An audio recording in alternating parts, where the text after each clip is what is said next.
Welcome back to the Fantasy Take TV podcast. Today we're here to talk about round 6 and look into round 7 after a long Easter weekend of footy. It's a lot of footy and a lot of holidays at the moment, so it's a short turnaround into Anzac Eve and Anzac Day this week. But talk about some news on the Tuesday. We've got some injury news that we can talk about doing the podcast tonight.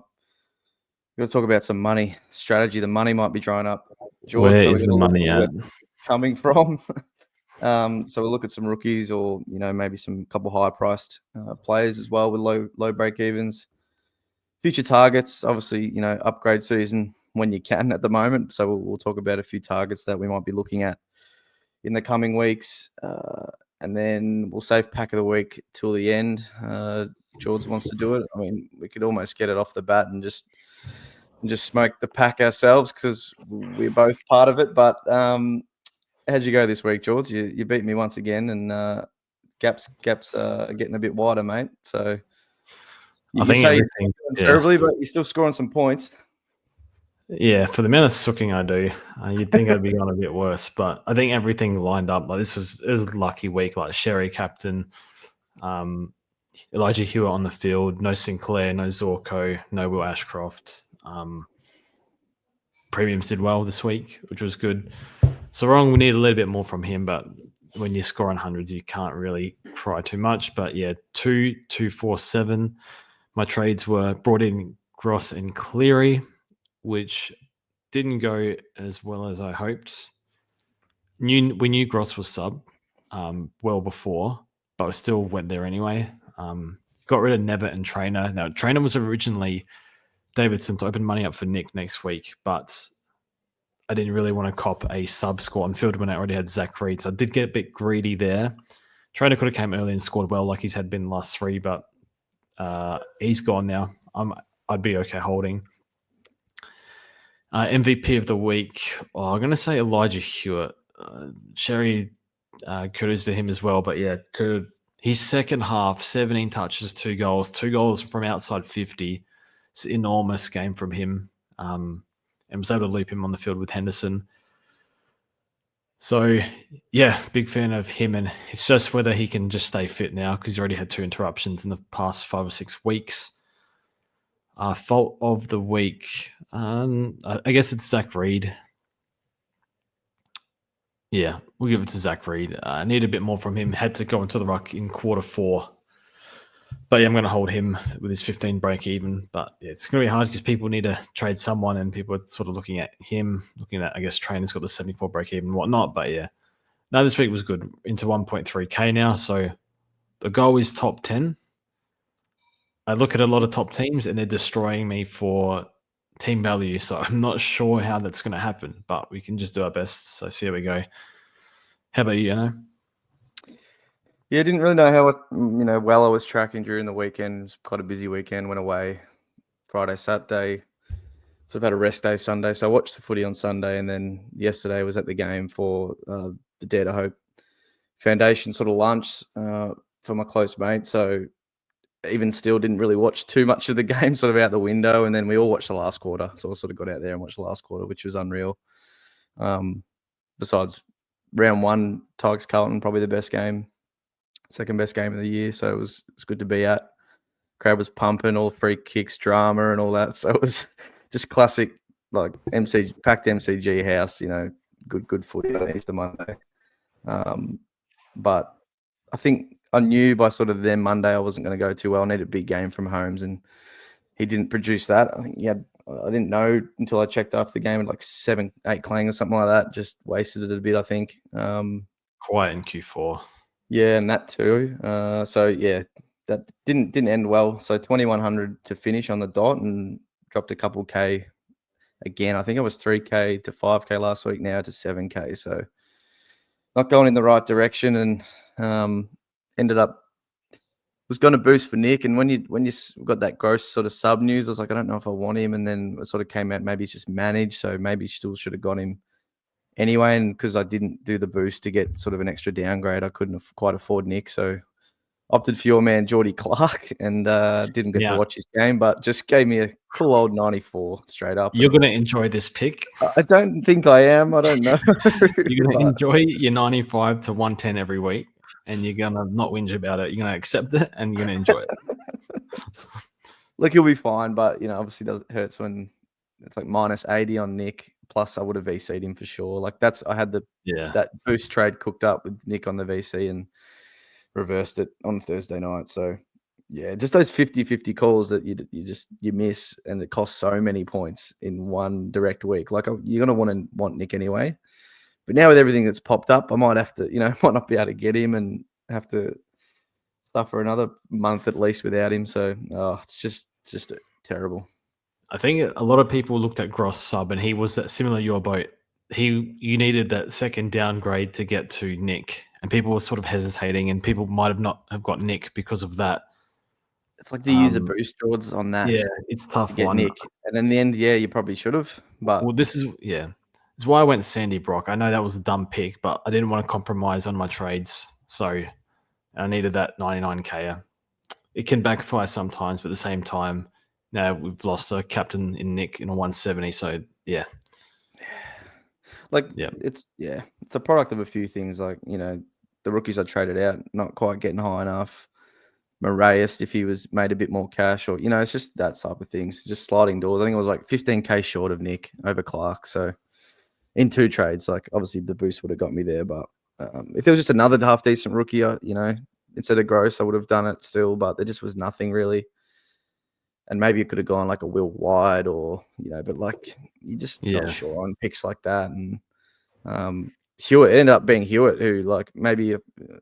If I went Gross and then went stuff it, I'll go Hewitt instead. Like if I was not locked into Nick, if I'd already traded him in, because that's sort of how it panned out. You had to get Nick first game and then sort it out from there. So whatever. MVP, I think I'll give it to Cherry because he's about the only bloke that went pretty big, and after a bad few weeks, he pulls that out. So that was good by him. And then Fault, not everyone like really faulted it up. It's probably just got to go to Dunks because it's back-to-back 80s. Like, can't be having that from him for picking him in your midfield at 600k or just under or whatever. And he's just not. He's just last month has just been pretty meh since he's good first few weeks. So, not producing, and Sarong too. But I guess Sarong's turning up still, but it's not quite good enough from Dunks. So I'm gonna need a big one from him soon, or else, you'll be looking at him at pretty low 500s. I would imagine. I think so. There's a lot of like obscure ones, like Newcomb without Nash, and I don't know if I should go there, but I've got a feeling he's going to go well. Yeah, probably, but but probably won't. Yeah, a bit less proven. Anyway, we'll talk about targets a bit down the track. Injury news, George, and some other news, court news as well. Yes, so Bolter listed as curfew, so he's not playing this week. Yeah, I think I was saying Discord earlier. I think it was KCP for the Lakers, I reckon 5 or 6 years ago. So I think playing home games, wasn't able to travel to the East Coast or something. So, it's going to be interesting how they tackle that, and if there's any like legal loopholes that they can, whatever, that's up to them. But does that help Trainer? I think just for like to play, yeah, and maybe because I think with Train he does get a decent chunk from intercepts. So without Bolter, does it help? Does it hinder? I'm not sure. Obviously, we haven't seen them play together, so I don't know too much. But Bolter played really well. So yeah, Train will be straight back in the team, but the 2 just kills it. Like 2 weeks, Cash Gen's killed. Yeah, can still score well, but I'd still be happy to move him on, I think. But we'll talk about it later. So Philippou is 1 to 2 weeks away, which is good. So maybe if you still have a Garcia, that might be a worry. But interesting what they do. We were saying before we went to hit record, like still was a big worry for them. Can't move. Scored, I think, 40 on the weekend or something. So I wonder if they just. I mean, it's him and Rowan, isn't it? Like they're 2 prime movers for the last 4 or 5 years that are really battling. So yeah. So we know Brisbane's got a very strong best 22. So Lohman's set to return. So just a watch on Jimmy Tunstall if he gets pushed to sub. Though he did play well enough to hopefully avoid it. Kenny Coleman's 1-2. I dare say he'll come through the VFL given his complications. Chincotta's out for 2 to. Chincotta's listed as 2 to 3, which might have implications for Matt Carroll. What did he do? Like he didn't play, did he? Am I stupid? Did he play? Or is he like, you're saying he's close to coming back? He's 2 to 3 away. Okay. He's been injured for a bit, so just thinking maybe. And there's a Cowan. Cowan's who, like, Carroll came in for Cowan, and is he a test now? Is that what it is? I think. Yes, Cowan's a test too. Okay, so yeah. Yeah, clouds it a bit for Carroll, so yeah. I just don't know. Really don't know with Carlton. Yep. So Sam Draper.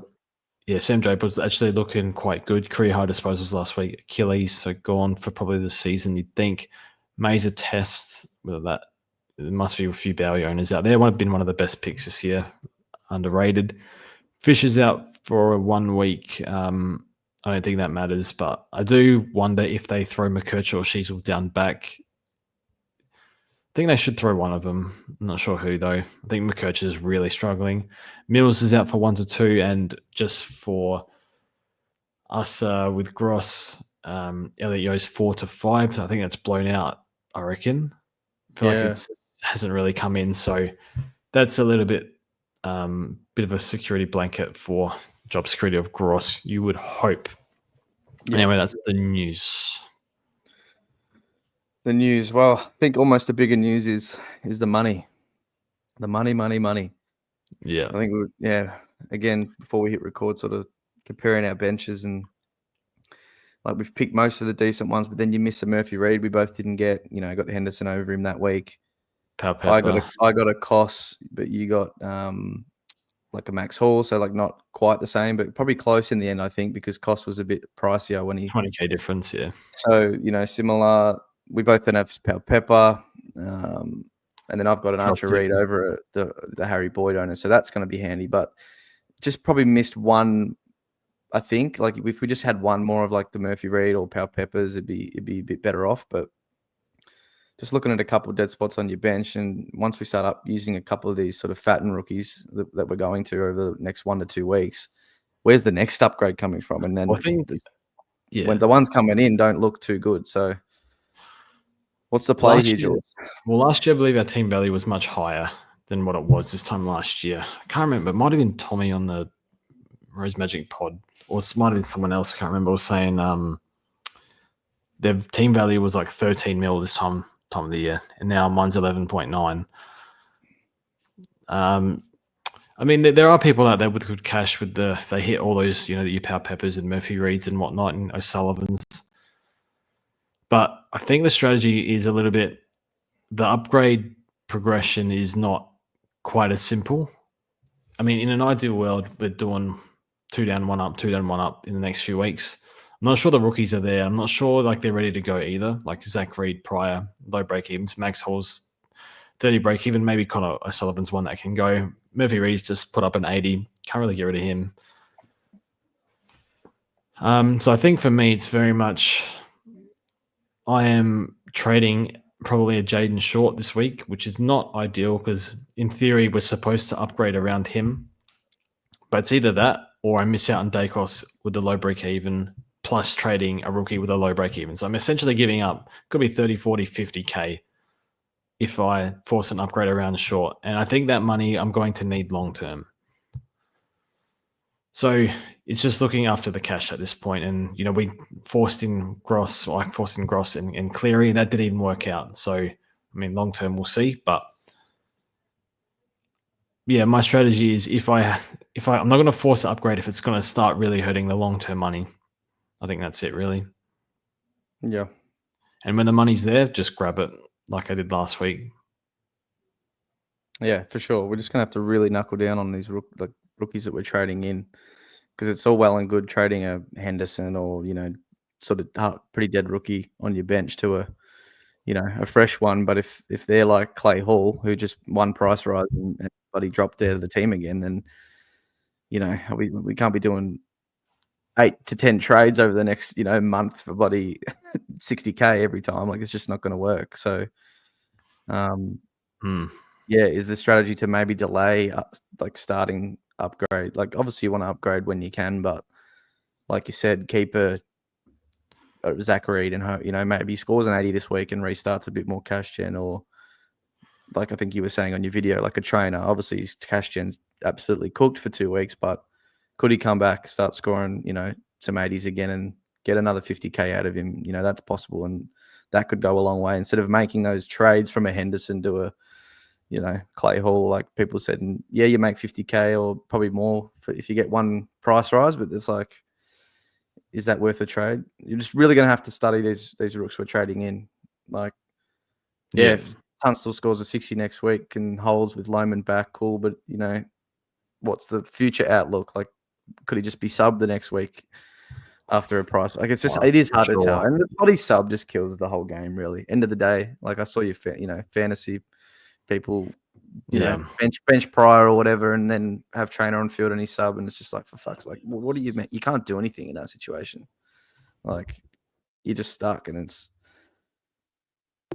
like all these, like with Sard, El Houli, and Gross, like just both subs on the two of the good rookie options this way. Like, it's just the fact that it's an option there for coaches to use.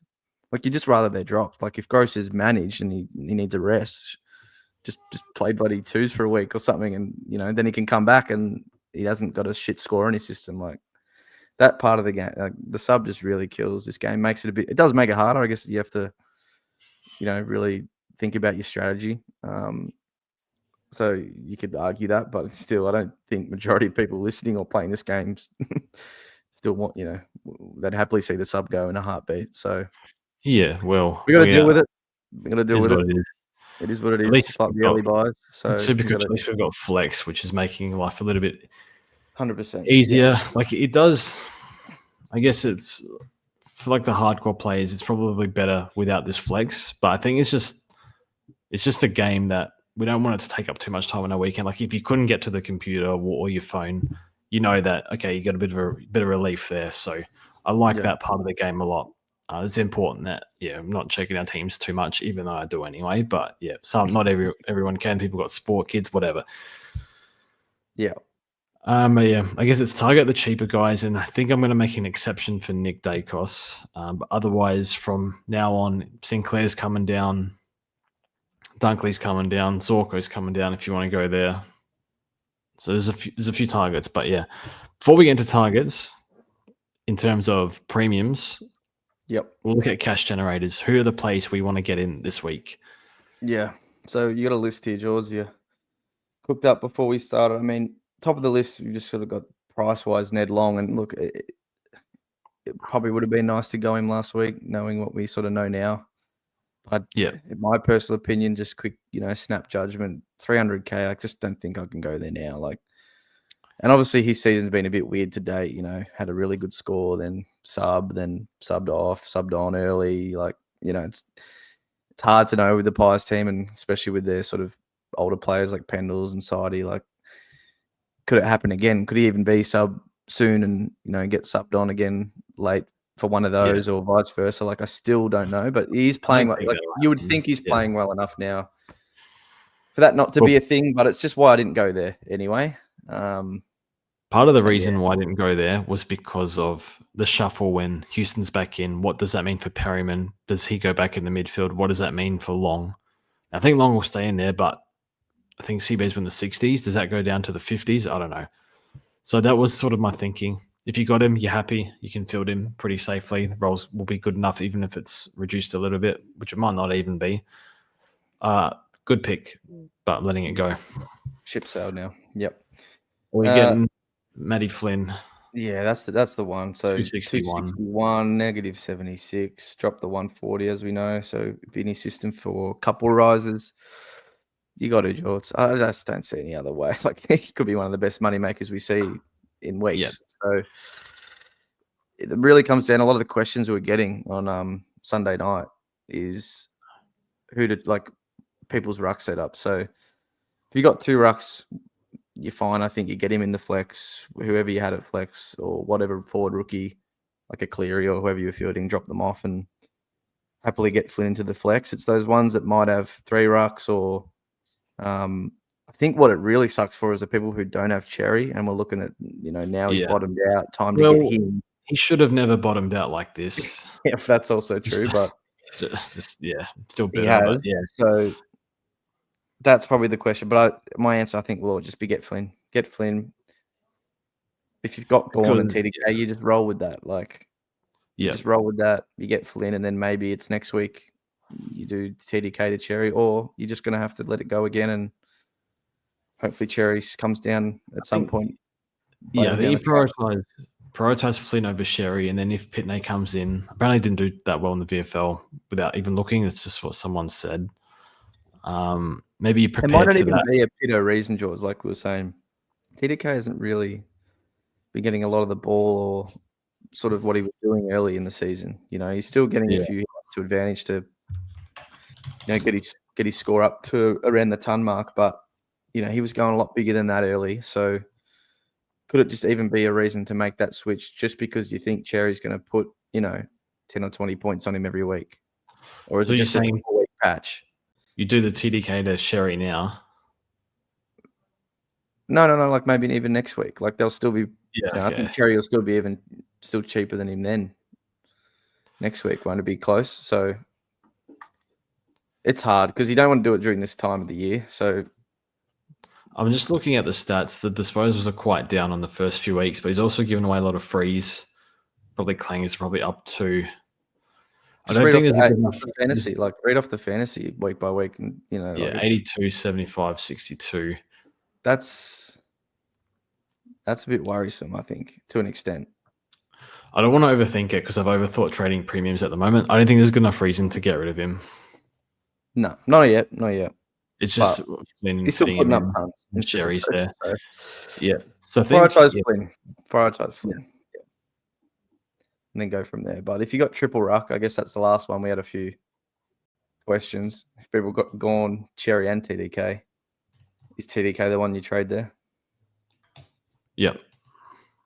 Yeah, I think I agree. I think With you that, can not go. Because not only that, even if I spoke about maybe we'll get McAndrew, but I think Rob probably put that to bed in the short term. Good response from him. But even if something else comes up, you're going to be locked out of that. This is exactly why you couldn't go 3 rucks to start, because now you got to make that call. If you keep holding, what happens in 4 weeks? Some random backup ruck starts playing. So yeah, I would, but it sucks. But that's the situation. Yep. You'd do that as well. Man, TDK friend if it was flex. Trying to pick which one of those 3 you'd trade out. It's Well, gonna. it's not Sherry, and I can't see trading Gorn. So Yeah. Yeah, it's probably TDK. Just judging off those fans, Gorn could have gone much bigger on the weekend too. oh, I don't know. I didn't see. I looked at the numbers. I was like, how did he score 117 or whatever That's it was? exactly what I thought. And then I did look at the numbers, and it was sort of he had a slow first half, and then it was only 4 hitouts to advantage out of 30 hitouts. And for Max Gorn, that wouldn't be common. So we probably got away with one there. Because he could have gone much, much bigger.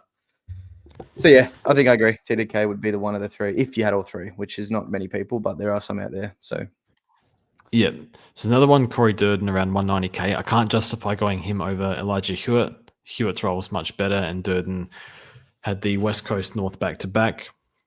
Yep. Elijah Hewitt 190k, Will White 144k, and Matt Carroll. So the good thing about Carroll's 99k negative 65 break even. The good thing about Carroll is his draft year was 2 years ago, or 2023. So he's got that 1 year older, which is, I guess, can be okay for development, even though he wasn't in the system. He was injured all last year, but Yep. as we said, I feel like it's a slight gamble with Chincotta and Cowan potentially available. Maybe he's ahead of Cowan now, but Chincotta. Would Chincotta even be? I don't know. Best Another 22 one where we anymore? just have to ask Carlton supporters. I'll put it in Discord. Maybe we'll get a response, but Yeah. I got nothing, mate. I can ask, but who knows? I don't know. Since he's the best we've got for cheap, you might have to go there anyway. But it's just hard. That 99k enables pretty well, like Sandy Brock for me. got me Sarong for 560k, so can help there. Stop saying I that. like That's slipping not a that in. thing. That's not a thing. I spent 30k less on a rook, so that means my primo's 30k cheaper. That's not a I thing. mean, you can say that, but I think otherwise. Well, So are you on Elijah Hewitt or Matt Carroll or Will White? Hewitt, but it's You 100k, reckon? Jordan. It's or 90k. Yeah, Hewitt, because Hewitt's fieldable. That's yeah, the other thing. The rookies we get in at this stage, when we're sort of getting rid of our actual good ones because they've topped out, you want ones that are coming in. And look, I know he's 188k. Most people that own him would have had him all year.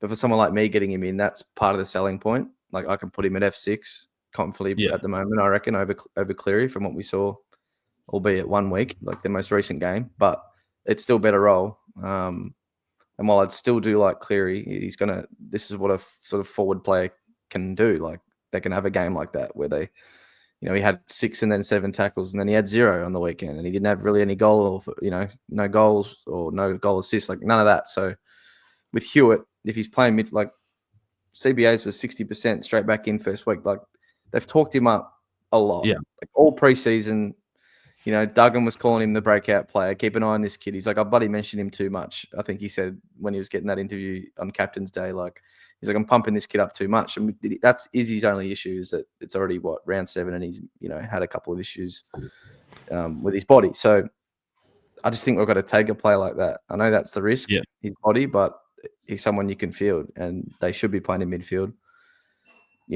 He'll be ahead of Gross, I think. Yo's not back for a while. They He just should said be in Yo's there. been updated to TBC. Oh, so yeah, Yo's back in that, that part of his body troubles as well. But they got a good run coming up as well. Didn't even mention that, and I know it's West Coast, but they actually did a lot better on the weekend, obviously to the ones prior. But yeah, they got Richmond coming up. There'll be points on offer there. Melbourne, I think. So Melbourne obviously looked a bit better, but still they do give up points. He'll be a fieldable guy, and that's what I'm looking for a rookie coming in. I can whack him on the field because there's some bloody dead ones on my bench that aren't getting anywhere near that. So, yeah, that's part of the selling point. Yeah, I was really impressed with his game. I guess the hope he can maybe do 65 for us with the ceiling. Yeah. But yeah, the Exactly role is that. improved. But hey, when you're adding, you want to get Nick Dacos and then Flynn's a must. It's like it's so much cash coming in. Yeah, it's hard to do. So is Flynn priority over Hewitt? He is, yeah. But Yeah, I would have Hewitt as the next best sort of money maker in this week. Yeah. It's just a lot of cash for 2 money makers to come into your team. Yeah. When the best premium in the game is also 600k and going at a rate of knots. So yeah, I think it's okay to triple down.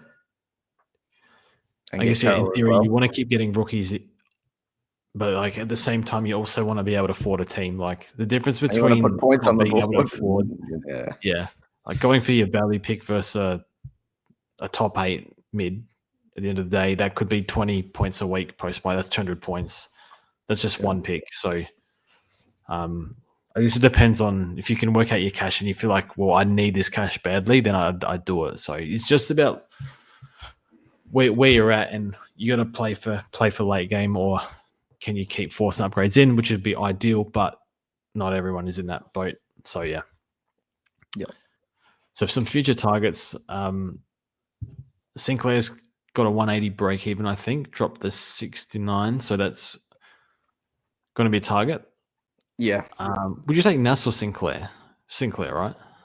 I think you have to. Like, I love Nas more as a player. Sink's obviously unreal too, but I just that business throwing him in the midfield, and look, it's going to look good when Saints are doing well. But we saw, and Nas still bloody turned up basically on the weekend because he is just that good. But it's just much safer with Sinclair and his role. He's not. Doesn't look like he's the one that's going to go midfield anymore.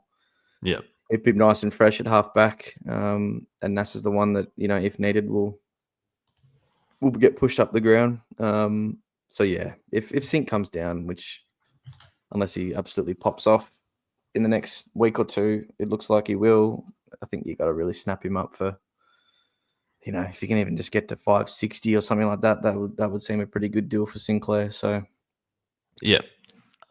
I think Dunkley and Neil are coming down. So Dunkley, I know you're an owner, but 157 break even. So hopefully, for my sake anyway, it comes down. And Neil has 120 break even, but expected to cop Winhager this week. So hopefully for non-owners, they're low 500s. And I mean, McLuggage might be better this year. Who knows? The way things are going, he looks unreal, but he's going to be an extra 100K. So I can't really justify no, going there for an extra 100K, but they're going to be options for us. Same with Zorko, unless I guess with Zorko, 5-day breaks are making an excuse. Fletcher's getting a bit of ball back there now too, but he'll be fine. Norwood Oval, then 5-day break. So yeah, Zorko will be fine. And one I'll look at, I guess the age is always a worry, but I don't know. With Is Sinclair coming depends. down, we want Whitfield too if he ever comes down a bit further. So Yeah. looking at the defense right now, we've got Rosie in the midfield. Zorko, I'll just keep fading for the rest of time.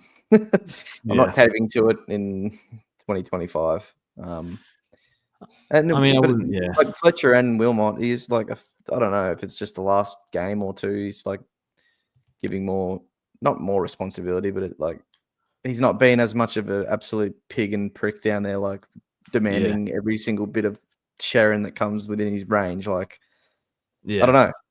And then Kitty, maybe we'll see what happens with Kitty, but nah, I think it's all pipe dream. Zorko's going to pop a big score eventually again. So he'll be fine. It was funny when I was at Norwood Oval watching Dogs and Lions, you could hear Zorko from the other side of the ground absolutely screaming at the top of his lungs for the ball, with his hands out, like, waiting for the switch. So he loves it, and he'll be right. But, he'll always love it. Yeah. So a few players coming down. So and then along with Petrarca, they'll be my target. Lions mid probably Sinclair and Petrarca will be my targets. Some other ones now. Nick, do you have to get Nick this week, or can you go without? I think it was a good point you made. I think Locke referenced it, like the VCC thing, like with him, and the fact we're not really going to be getting Bon or Butters anytime soon either, makes it very more enticing to get a guy like him in for 600K that you can just put that armband on one way or another every week and feature him in it, because we need that. Like, I've just been whacking the bloody C on Sarong back-to-back weeks, barely copping a ton. And like, I look at my team right now and it's literally Cherry, the only one that like went 120 plus. Like, I know my team's probably a lot shitter than other people's, but like when it looks that bleak, you just like getting Nick in gives you that security blanket of just, you're going to get a half decent captaincy score every week. He's going to shoot above 600, like he's already 600K, but he's going to, go well above that in the coming weeks. And it's like, when is he going to come down again? He's beaten Tag well. Like, Jordan was obviously the big one the week before, but then not every team has a guy they can throw at him that's even close to like a Jordan level tagger. Like Brizzy had nothing; they couldn't do a thing. What most teams don't. Like Bedford's the only one that's really getting a handle of him these days. He's improving in that area. I don't know. There was an AFL show this week. Yeah, I was watching a few AFL shows this week, and they were just saying like the amount of sprint efforts he's doing at the moment is helping him get away from taggers, because he's so fit. Like, not everyone can do that, but like when he's off, he's off. So I think maybe that's helping him deal with those guys. Like, there was one, I think, on James Jordan or it was on Berry, where the ball was gone one way and he kind of quickly turned and sprinted super hard and then ran into an open goal. So I'm moving on short for him. I would rather hold short, especially with the Melbourne matchup. But I can't watch. Yeah, I know. And I use that sort of short avenue for Sarong, and then I sort of used my upgrade last week on Clark. So the fact I've used like the sort of last two upgrades, sort of money on people that aren't named Nick Dacos, and now that it's like I don't really have any other way of doing it, but like especially with if Flynn wasn't around, then I'd be able to, but it's just like far out now. It makes it really hard, and it makes that 50-50 call sort of last week even worse, because it's just like, how do I do it? Like I was telling you before, like Clary's like my next best option now to like trade out a player of that sort of Would you price do range. Marriage to him? I guess he'd be the more logical one than Clary, but I can't say I've watched Clary too much recently, and I don't know if he's actually going to be that good of a pick. But then it's like D's fixture's really, really good the next couple of weeks. You wouldn't want to turf Clary and watch him go 130, 130, and it's Yeah, that's not a good fixture to turf him.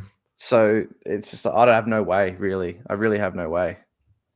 So I'm gonna make my bed without the Greek god or the Macedonian god, and I'm just gonna have to watch all these big scores come. Yeah. So I just don't think I have a way. So if Flynn didn't exist, I'd be getting him, but I think the fact that he does means I have to look the other way. Yep. It's not going to be pretty. I think you can still get away with paying like your Petrarchas and you sort of go that route. I think you'll be okay. That's what I'll have to do. Yeah, see if it works. I think that's probably the right way to go, in fact. But I'm just thinking, what's it like? Short, we're okay. I think I'm okay with saying that's a good way to do it if that's your way. People will ask Will Ashcroft, George. Would that be? I'm in the hold Will camp because he just had an unreal month. 5-day break off of that. I think he'll be okay. He's got Saints who gave up an enormous amount. Poor. Yeah. What other sort of players might people be asking us whether it's worth doing that to Dacos?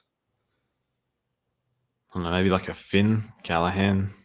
It was weird because the way he scored was in the back half, and they just pressed him. So they didn't get many inside 50s, but they got a lot of touches in the back half. I think the Crows just played different game style. Yeah, I didn't catch that game, but that must have been. I think it just lived there, didn't it? I think get him if you can. Don't destroy your team to get him. Yeah, what other players? I'm just having a quick scroll. Who people might own? Humphrey. I mean, that's an easy one. Get rid of him. Short. Man, it's tough, isn't it? Yeah. I mean, if Pitney's named, which I doubt, I mean, the decision might be made for you. That's the only other one. I'm almost half praying for it. Yeah. There's a few other targets. So Newcomb, I don't know if we take Newcomb seriously or not, but I think his form without Day is quite good. Now there's no Nash, and they've got the Melbourne West Northwest Coast, Coast, something like that coming up. So Richmond, yeah. I don't mind as a pod. I just go down the proven route, back to the well. Your Sorongs, your Dunkleys, whatever. He was a bit cheap. He's 550. He's like the same price as a lot of other decent options, or he's like more than a Dawson, for instance. I love Nuke. He's good to watch, but sometimes he's good to watch, and you think he's playing really well, but he's not really scoring. Sometimes in some, particular games, like I'm not sure. He's probably going to go really, really well the next 3 weeks, you would imagine, but. End of the day, what does he spit out? Probably like 105 to 107 the rest of the season. If you had Nick and you sitting nice, just get Flynn, and then you loved Newcomb, like you could do it. He has like the later buy too, so yeah, I don't. Not a pick I hate at all. It's just not for me in my situation. Yep, and just sort of reel off a few other good targets. I love Rosie. I think he'll be top 6 defender. So he's my number 1 target last week. I think he's probably number 1 again this week, along with Nick. I mean, Dawson, I'm happy with. 1 bad game for 5-day break. Holmes, I think I'd be fine with. Maybe with the poor one, you can wait a bit. Yeah. Petrarca, I'm fine with. CBA's up for Petrarca. Nick Martin, probably more. Yeah. There's like a but just no, because there's just other options. He's going to have great games, but you've missed out on the West Coast game. Yeah. Geordie Clark 5:30. I wouldn't be upset with that. I know you're not. So see how we go. But I don't know if there's anyone else, but like I'd be happy to have those guys in my team. Yeah. There's cheaper guys. So Big those would be the targets. Yeah. The next sort of month, really. Yeah. Royce 508. I thought it was like 540, but yeah, I think he's that's got to be one of the best ones. Yep. And they said Wines should play this week, so no issue there. Fingers crossed he gets healthy long term. But yeah. Any other topics? Not really. They're the main talking point. like it's probably one of our shorter sort of chats, but it's like very centered in on just a couple of things. So yeah, the whole Dacos thing is going to be the big thing of the week, whether or not you get him, and then if you don't, I mean, for someone like me, I'm just going to commit to the fade. I think I don't have a logical way of getting him without just trading another premium. That might turn out to be the wrong call, but got to get a Flynn, got to turn another sort of bench dart into someone like a Hewitt. So, someone that's fieldable, like I said before, and I think that's just the way I'm going to frame it. George is going the sort of turf someone like a short route, which I think is fine because just again, like I spoke about before in my situation, if I'm not getting rid of short, I'm getting rid of a rookie with a sub 20 break even. So I'm losing a lot of cash. Yeah. Yeah. Yeah, it's nice that Pryor actually scored a 90, even though it was on my bench again, so he's going to get a bit more. I don't know. It's going to be tough. Like I said, going to have to just monitor the actual options we have to trade in over the next couple of weeks and make sure we don't stuff that up. Probably just one for next week. So maybe Fullerton, but they did drop. He scored like 30, but they did drop Van Rooyen and Fridge. I read they did nothing in the VFL, didn't they? Oh, okay. They both did not. They both kicked they had 1 goal each and 9 disposals or something. So maybe he has some job security. Not sure. Yeah, Spargo we didn't even mention, funny as well, but would have actually worked. I think he's 140K. Yeah, it could still go this week, but last week for 130 and then gets you a 70, I think it was. And what's the break even? Good fixture. I don't know. It is Charlie Spargo at the end of the day, but he's 150 minus 28. Yeah, okay. So we'll make money. I guess next week, Jimmy Tunstall. I was just looking at the best 22. If Loman's back in, I feel like he'll be pushed to sub. That 22 is a bit too strong. It's tough. Which means what is there? First gamer. We're sort of punting on Carroll. I asked Discord, a bunch of Blue supporters replied. They seem to think that Boyd, Cowan, or Chincotta are sort of all fighting for his spot. There's enough doubt there. And I guess Voss is under pressure, so he probably might revert to the senior players. I don't know. I think he'll be good in maybe 2 for like the next few weeks, and then I'll probably still go there. Carroll and Brock bench doesn't look great, but that's what we got. That's all we got. So it's what it is. That's why we need Flynn and Elijah Hewitt. Yep, that's the way I'm going. Pack of the week. We left it pretty late, but we've already mentioned his name 100 times in the last 40 minutes. So just everyone who didn't get in Nick Dacos. And to be honest, if you got a Nick Dacos and in probably a small camp and didn't VC him, then I think that's a tiny pack as well. Because what are you doing? But nah, people like me and George and however many other thousands who didn't get him. Yeah, people feel free to smoke that pack right on us because you got ahead of the curve and got a big reward. So I think that's quite comfortably the pack of the week. Any other small mentions, George? People who picked Humphrey over Marich or have Humphrey for the Richmond matchup scored 40. Enough sort of sample size now to see to know that was gone. Yep, the wrong call. Yep. And then who had a worse weekend, Fremantle or Gold Coast Football Club? Oh, that's tough. Both played away. It's almost. It's probably both. I didn't see the Freo game, so I can't sort of comment on if Melbourne actually just looked like they should have so far. But I think Gold Coast probably even bigger pack to lose to. Like still a bunch of kids. Our senior players played well, but the whole forward line didn't do they didn't get a kick. Like none of their top forwards. I think Melbourne they've still got a lot more talent than us, so they should be able to produce a game like that. Every so often, but I don't know. I love the way the Tigs are going about it. I think Fremantle. I think the line was 3.5 wins. I think 2.5. I think it was a lot. 2.5. Okay, we only need one more. Yeah, And hey, we might go on that 20-game losing streak, but it's still Nah, it's a chance. I think you're a bit better than North, dare say, but yeah. No, surely not. I mean, Yeah. the ladder suggests So, it, but yeah. Pack of yeah. the week, no Nick Dacos owners, vice captains, and captains. What are you thinking this week? Talk about no Nick Dacos owners. Man,